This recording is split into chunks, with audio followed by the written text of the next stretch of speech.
En remontant la vallée de la Cédelle, on découvre un lieu unique où l'homme s'est approprié le paysage en le réinterprétant.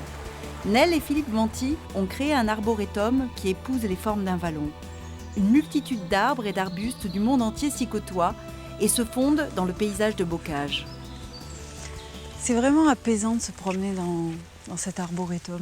Parce que c'est ça, c'est un ensemble d'arbres que vous et votre mari vous avez plantés au fil du temps. Oui, sur plusieurs années, on n'arrête pas, on continue à planter quand on a des petites tentations de plantes, des arbres qu'on n'a pas encore trouvés pour ajouter à la collection. Et c'était quoi l'idée? C'était de montrer au public qu'on pouvait marier comme ça différentes essences? Le but au début, le projet, c'était pas du tout en pensant au public, c'était notre grand terrain de jeu. Mhm. Donc on faisait qu'est-ce qu'on avait envie vraiment pour nous. Et c'est que sur des années, quand les années sont passées, que les gens étaient curieux, voulaient venir voir le jardin et tout doucement, ça s'est ouvert au public. Il y avait un aspect scientifique aussi, puisque vous êtes botaniste, et donc voir comment ça acclimate une plante. Oui, pas vraiment botaniste. Moi, j'étais plus dans l'écologie et Philippe plutôt dans le botanique. Et Philippe, qui est passionné vraiment plus le côté botanique des arbres, c'était voir comment un arbre évolue sur le site, voir comment le développement, quel endroit elle aime, quel endroit elle n'aime pas.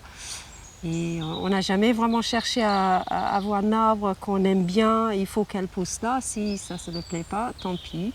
Fini, on s'en occupe plus cet arbre. Ici, on a de nombreuses variétés d'érables, c'est ça? Oui, donc il y a une collection d'érables, une centaine d'espèces. Et les autres collections, du coup, il y a des chênes, des tilleuls, une belle collection de fusains. Qu'est-ce qu'il y a comme d'autres collections? Des viandes, des cerisiers japonais.